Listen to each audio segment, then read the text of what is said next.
विपश्यना और ध्यान में अंतर। विपश्यना और ध्यान दोनों ही मन को शांत करने और आत्मज्ञान प्राप्त करने के तरीके हैं, लेकिन इन दोनों में कुछ महत्वपूर्ण अंतर हैं। ध्यान, मेडिटेशन, व्यापक अवधारणा।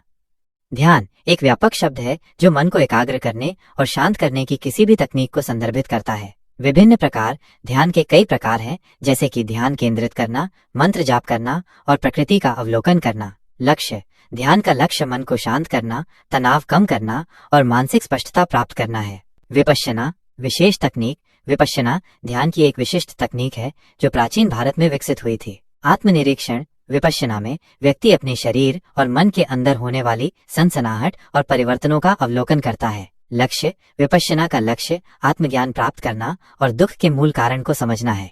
मुख्य अंतर।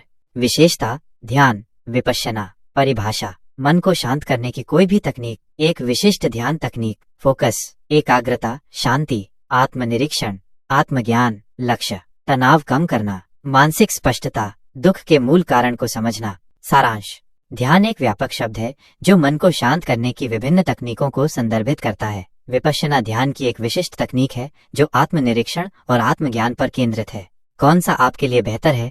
दोनों ही तकनीकों के अपने फायदे हैं। आप अपनी आवश्यकताओं और रुचियों के आधार पर चुन सकते हैं। यदि आप तनाव कम करना चाहते हैं और मानसिक स्पष्टता प्राप्त करना चाहते हैं तो ध्यान आपके लिए उपयुक्त हो सकता है। यदि आप आत्मज्ञान प्राप्त करना चाहते हैं और दुख के मूल कारण को समझना चाहते हैं तो विपश्यना आपके लिए बेहतर विकल्प हो सकता है। अधिक जानकारी के लिए विपश्यना, आप विपश्यना केंद्रों में जाकर या ऑनलाइन संसाधनों का उपयोग करके विपश्यना के बारे में अधिक जान सकते हैं। ध्यान, ध्यान के विभिन्न प्रकारों के बारे में जानकारी ऑनलाइन या योग और ध्यान केंद्रों में उपलब्ध है।